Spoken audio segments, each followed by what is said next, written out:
Pô, você tem muito hater? Tenho. Tenho, ponto. Pô, mas só prega bem, né? Ah, não, mas as pessoas... Reconstrução. Os Não. feministas te odeiam? Não, eu sou Ou os odiada Red Pill? pelos feministas, pelos Red Pill. Pelos Red Pill também? E por alguns cristãos Opa. também.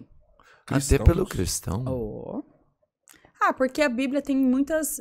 Eu tenho a minha... Eu não falo sobre religião no meu perfil, Sim. né? Eu tenho a minha, não tenho vergonha de falar qual eu sou e tal. Mas eu não fico falando de religião. Eu falo sobre a Bíblia. E tem muita gente que interpreta a Bíblia de uma forma diferente. E mesmo... Tem coisa que eu falo assim, gente, tem coisa que tá escrito, tipo, não entrar.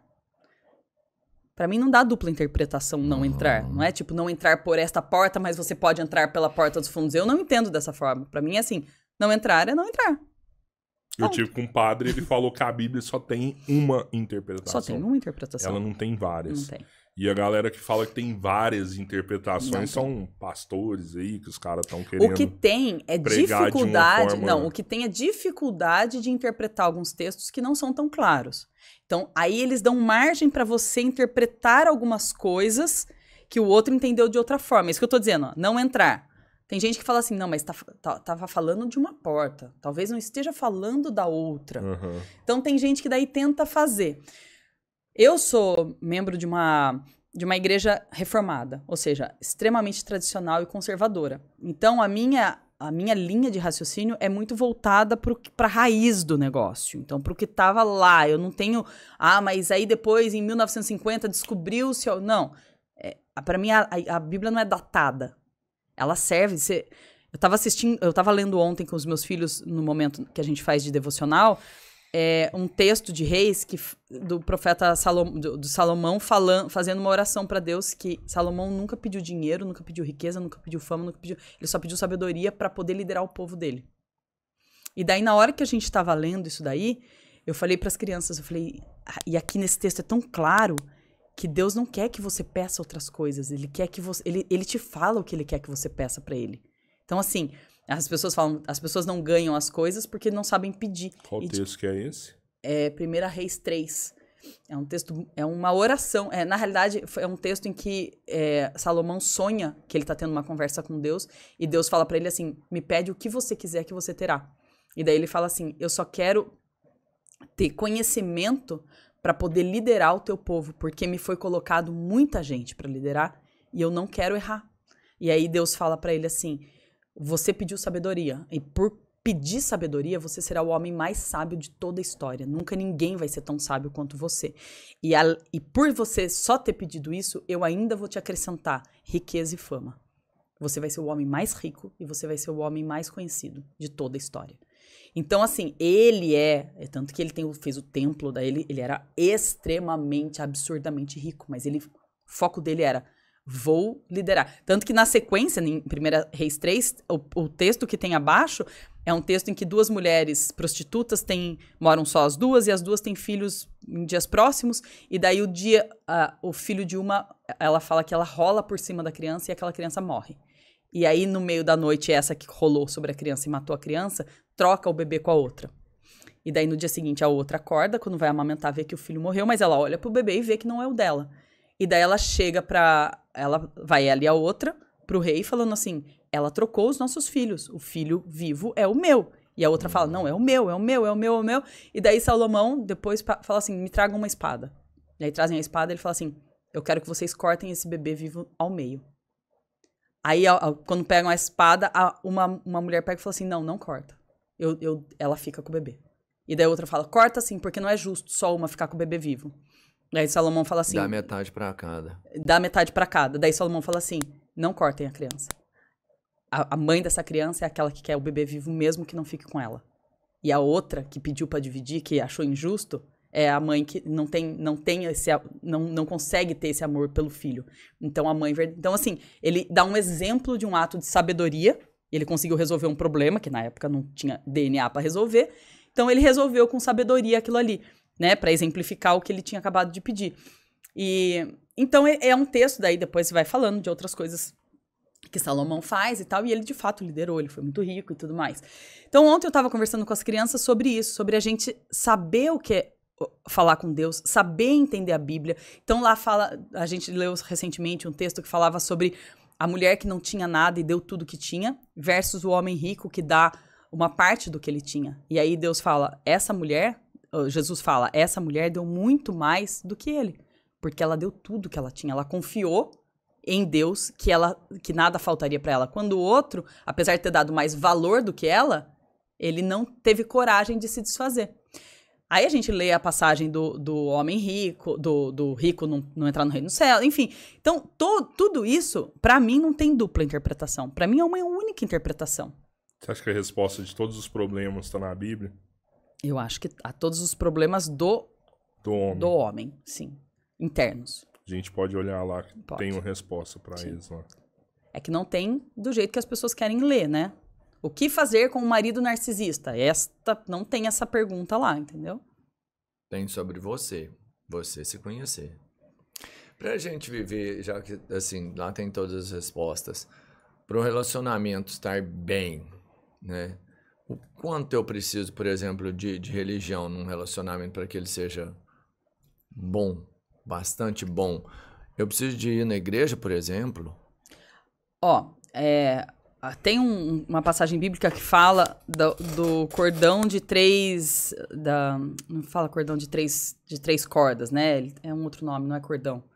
Esqueci o nome agora, né? Mas é o cordão de 3 cordas, sabe? Aquela corda que tem 3 cordas dentro, entrelaçada, né? Ali.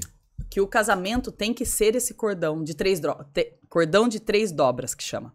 Tem que ter essas 3 dobras. Por quê? Quando um rompe, você tem 2 dobras segurando. Então, se você tá num casamento que é só você e seu cônjuge, são 2 dobras só. Quando um arrebenta, fica muito difícil. Fica muito pesado pro outro segurar. Então, por isso que é muito difícil um relacionamento em que um começa a descambar, não carregar a pazinha nunca, porque fica pesado pro outro. Quando você tem um cordão de 3 dobras, quando uma se rompe, são 2 segurando. 2 é maioria. Então, quando você e Deus estão ali juntos nesse relacionamento, buscando restaurar esse relacionamento, você consegue restaurar. Quando você está sozinho, você não consegue. Então, o Deus dentro de um relacionamento, ele tem que fazer parte desse relacionamento. E aí, como que Deus faz parte de um relacionamento? Quando você vai agir, você fala, é isso que Deus... Lembra que você tem que espelhar o que Deus é. Nós somos imagem e semelhança. Então, todos os dias a gente tem que se assemelhar a Deus. Então, primeira coisa, se você não conhece Deus, como que você espelha o que ele é? Quando as pessoas falam, a gente precisa de mais autoconhecimento. Precisa. Onde que a gente se conhece melhor? Conhecendo Deus.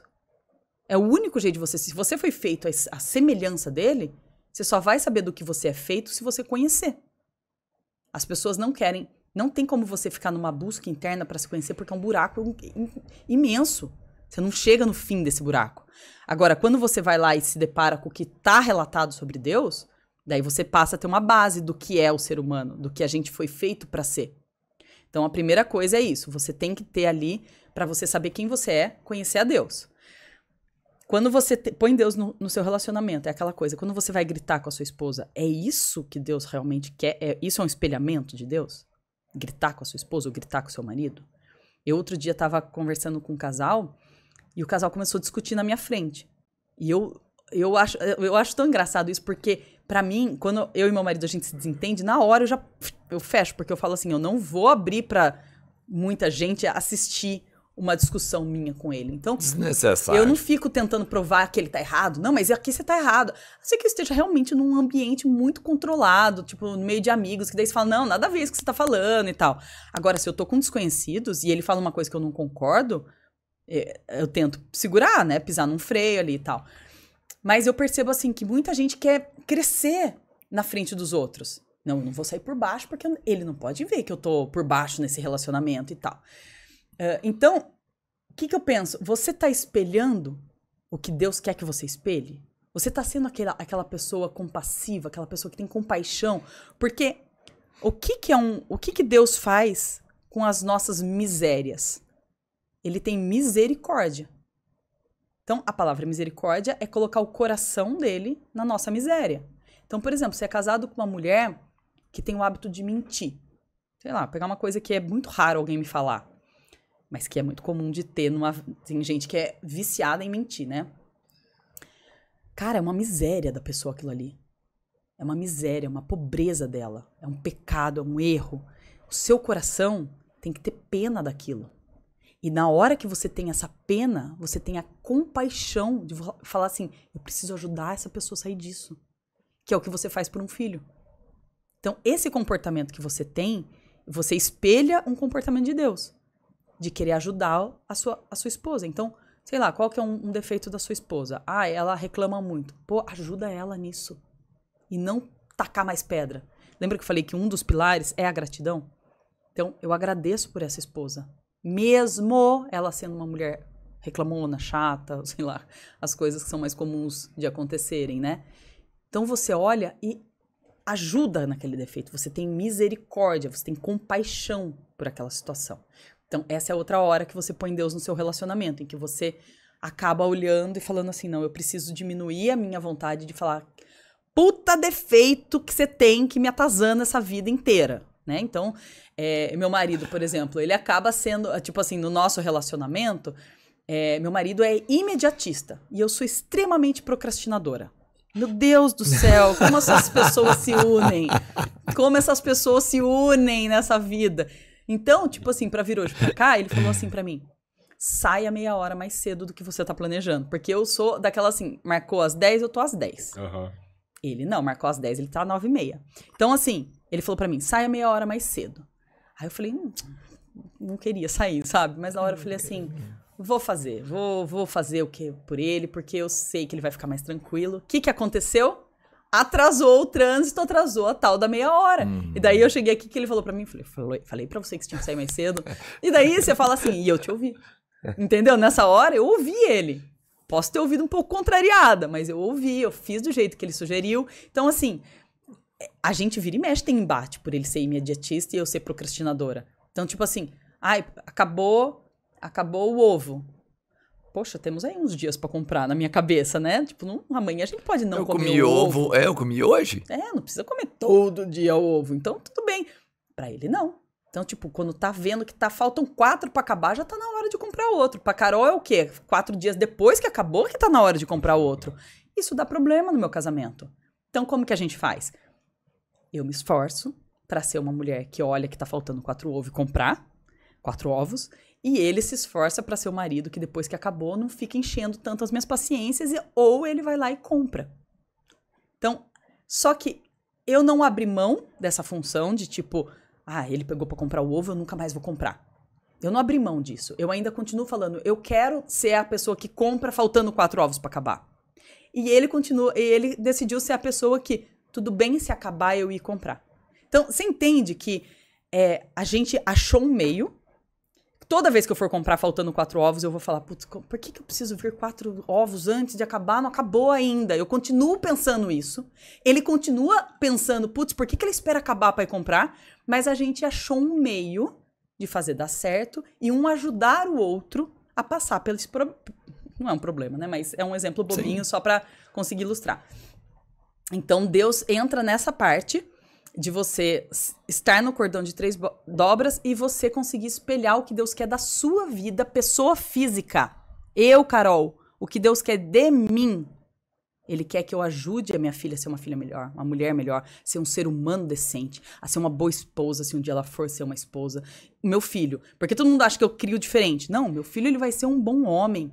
Se ele quiser, ele vai ser marido de alguém, porque eu não sei se vai casar ou não, né? Enfim, mas a mulher que se casar com ele vai ser uma mulher que vai querer me agradecer por ter criado ele desse jeito. E a minha filha da mesma forma. Então eu me empenho para que isso aconteça. Do meu marido, eu quero que ele seja um bom colega de trabalho. Eu não tô para educar meu marido, mas eu tô para ajudar meu marido nas dificuldades dele. Então, ele é uma pessoa ansiosa? Eu não sou. Então, como que eu, Carol, consigo ajudar ele nesse problema dele? Deus atrasa um pouquinho para aprender. Deus não une pessoas que vão ser muito diferentes. A gente se encaixa um com o outro. Então, assim, no que você pode ajudar? No que ela pode te ajudar? E isso fortalece o relacionamento. Tem muito relacionamento que acaba hoje. Você fala assim, pô, qual que foi o problema? O problema foi grana. Faltava grana ali, brigavam muito por grana. O problema é que faltou carinho. Né? Existem vários problemas pro término de um relacionamento. Mas é muito louco você pensar que a solução é a mais barata, né? Não, eu falo assim, que a única coisa que eu fiz foi facilitar o entendimento de um manual que já existe. Então, existe um manual chamado Bíblia. Mas ele é gigantesco e as pessoas fogem de coisas complexas. Beleza, eu decodifiquei isso. Então, eu te entrego uma forma de você ter um relacionamento saudável. Eu não gosto de usar essa palavra saudável, que as pessoas não entendem algumas coisas do saudável. Elas acham que é sem problemas. Então, é aquele que eu falo, eu gosto da palavra, da expressão bom de verdade. Que não é bom de internet, não é bom de fachada. É aquele bom de verdade. Aquele que você tá dentro, que... Você fala pra mim hoje, Carol, você pensa hoje em sair do seu casamento? De jeito nenhum. Ele é bom demais pra eu sair dele. Ah, mas vocês estão vivendo... Não. Essa semana mesmo a gente teve um peguinha ali. Uma discussão. Peguinha que eu digo uma discussãozinha. Só que a nossa discussão é uma coisa rápida, pontual, acaba e a gente dorme numa boa. Nunca dormi separado do meu marido na minha vida. Por motivo de briga, né? Você não fica nervosona muito tempo ali, não? Fica na hora ali e depois... Não saio. Zerou? Não saio. Que tem gente que gosta aqui, de manter ali, né? Muito tempo. Sou adulta, não sou? Tenho que lidar. Não tenho que lidar. Assim, é bem pessoal. Me responda se você quiser. Quem que é mais difícil no seu relacionamento? Ah, meu marido, você não tem nem... Eu jurei que você ia falar, não, eu sou mãe dele. Não, meu marido. Não, e ele... Meu marido, ele fala, não, eu sei que eu sou difícil. E a gente fala assim, é tudo... A gente vem de onde a gente veio. Então, assim, eu fui criada pelos meus pais, que a gente é muito mais... Eu sou uma pessoa explosiva, não vou dizer. Então, ela é a gasolina com o fogo em casa, entendeu? Então, tipo, a gente explodiu por 10 anos da vida, foi pura explosão. Mas eu fui criada numa família em que a gente é muito mais expansivo. Não, tá tudo certo. Cabem quantas crianças no carro? Na minha cabeça cabe 18 crianças dentro de um carro. Na do meu marido cabem 3 com cinto. Sabe assim? Porque ele foi criado por uma família que é mais certinha, que é tudo mais rigoroso. Então... São diferenças de criação. Então, quando ele fala pra mim assim, o que eu tenho que fazer? Eu tenho que buscar quem? Eu tenho que não sei o quê. Ele gosta de programar, ele é mais sistemático e tal. Eu falo, não, dá jeito. Tipo, eu não consegui buscar meu filho. Eu já sou daquelas mães que fui buscar um filho... fui buscar meu filho na escola da minha filha outro dia. Cheguei na escola e falei, ai, meu Deus, eu busquei em escola errada. Aí meu marido já fala assim, como que você fez isso? Sabe assim, tipo, é porque cabeça a milhão e tal. Então... eu tenho déficit de atenção, então eu sou a pessoa da frase eu esqueci. Isso estressa meu marido absurdamente, porque ele é metódico. Então o tempo todo eu esqueci. Então se você for falar com ele, talvez ele fale que eu seja mais difícil de conviver. Mas ele é uma pessoa mais de temperamento difícil. Ele é mais rígido. Eu sou mais tipo, não, tá bom, é pra ser? Tá bom, vamos fazer dar certo. Mas é isso que eu tô falando. O meu temperamento também não é de apaziguar. Eu gosto de um bate-boca, eu gosto de dar uma pegadinha numa briga, de uma reclamada. Sou mulher, né? Mulher gosta da reclamação, nasceu embutida na gente, né? Faz parte. É isso, hein? Na verdade, acho que dava pra fazer muitas consultas aqui, mas foi muito bom, assim, é revigorante você falar de relacionamentos. Eu tenho certeza que pelo caminho que você busca. Eu acho que, de verdade, eu te perguntei sobre Deus, eu sei que ele é o fator principal em tudo que a gente tem. E você traz isso de uma forma muito leve, muito bom isso. Você perguntou um negócio que eu não respondi, que é se precisa ir na igreja, né? Sim. Na realidade, a gente trabalha com machado afiando machado. Então, assim, não ir a uma igreja vai fazer com que você não esteja com porque a igreja são as pessoas, não é o templo. Então, igreja são pessoas. Quando você está numa situação em que você está sozinho, você não está no corpo de Cristo. A igreja é o corpo de Cristo, né? Então, inclusive, a associação que está na Bíblia é que o homem, que eu falei que é o líder, ele é comparado a Cristo. Então fala, o homem é o cabeça do seu casamento, da sua esposa, assim como Cristo é o cabeça da sua igreja. Então é o líder, é quem vai morrer na cruz, quem vai dar a vida. Porque assim, eu sempre falo isso, barulho de janela quebrando na cozinha, quem que vai? Você? Ou você vai falar pra sua esposa, vai lá, que tem alguém entrando? Não, você vai. porque você que vai dar a vida pela sua família. Então, o homem dá a vida pela esposa, assim como Cristo deu para a igreja. Então, ele protege, ele cuida e tudo mais. E a esposa é o corpo de Cristo. A esposa é a igreja, ou seja, ela está ali para apoiar, para caminhar, para ir junto, para dar suporte, para dar sustento e tudo mais. Então, não tem como você se afastar do corpo de Cristo, porque é lá que você tem esse amparo, é lá que você busca seus pares. A gente vive numa sociedade porque estamos em pares, a gente gosta de viver. O ser humano foi feito para conviver com pessoas. O ser humano não foi feito para ser sozinho. Não tem pessoas sozinhas. Por que a pandemia foi tão cruel com as pessoas? Cortou isso. Por que tanta gente endoideceu na pandemia? Porque foi privado de contato social. E mesmo que você ficasse com seu contato familiar, era pouco. A gente gosta de convívio com pessoas. A gente precisa de pessoas. Quais pessoas que você precisa? As pessoas que têm os mesmos valores e princípios que você. As pessoas que vão estar ali para te ajudar numa queda sua. Então, por isso que é importante você estar numa igreja séria. Não é qualquer igreja que você está. É numa igreja séria. Uma igreja que consegue te abraçar, que consegue te acompanhar nas suas dificuldades. Então, por exemplo, quando eu tive problema no meu casamento, eu fui buscar o aconselhamento bíblico dentro da minha igreja. Eu não abri para a igreja toda, mas 2 ou 3 pessoas de lá de dentro foram até minha casa me ajudar, me orientar, me entregaram um material que foi o material que depois eu transformei no meu conteúdo. Eu sou uma pessoa, apesar de eu não ser metódica que nem meu marido, eu preciso de métodos para viver. Então, eu sou daquelas assim, o que eu preciso fazer para chegar até ali? Então, eu sigo passo a passo. Eu sou a pessoa do Lego. Eu preciso de um manual. Porque se você falar pra mim assim, você não pode falar de cabeça quente. Como que eu não vou falar de cabeça quente? Você não pode comer chocolate a hora que você quer. Como que eu não vou fazer isso? Então, eu sou a pessoa do como. Então, o que eu fiz? Compilei um material de como. Porque eu, Carol, precisei disso, funcionou pra mim e vem funcionando pra outras pessoas.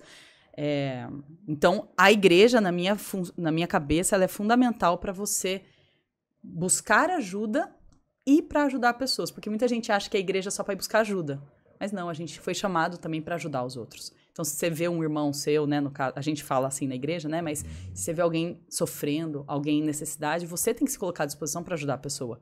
Então, quantos relacionamentos eu já não fui ajudar, eu não fui lá amparar, fui ouvir, ou outras situações de perda, luto, doenças e, nossa, tantas coisas, e a gente tá lá como é pra ser, tipo, uma família. Um ajuda o outro. E é difícil porque, tipo, você vive sob a proteção de um domo. Uhum. Você tá ali dentro daquele domo protegido sob a palavra, toda a sua família tá lá dentro. Só que volta e meia você sai desse domo, né? Entra em outros ambientes para levar conhecimento, para ajudar outras pessoas. É difícil isso não te contaminar? A Bíblia diz que a gente tem que ser sal e luz do mundo. Então, sal para temperar e luz para orientar. Então, por exemplo, eu vir num podcast, é isso que eu tô fazendo. Eu tô colocando o meu tempero e iluminando o caminho de pessoas. Iluminando em que sentido? Mostrando que existe este caminho.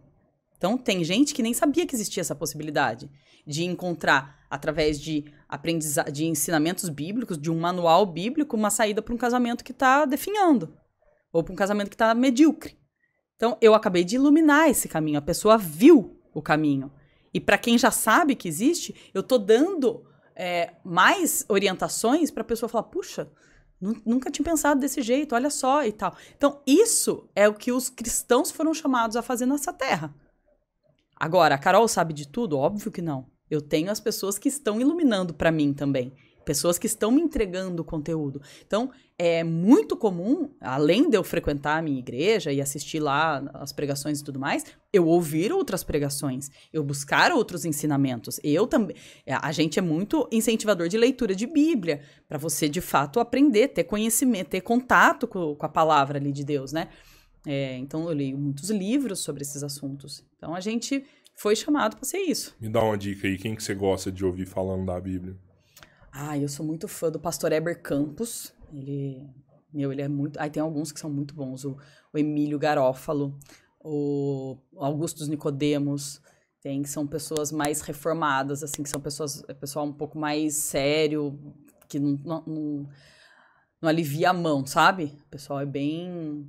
Depois eu te passo uma listinha aí que é bem boa. Por favor.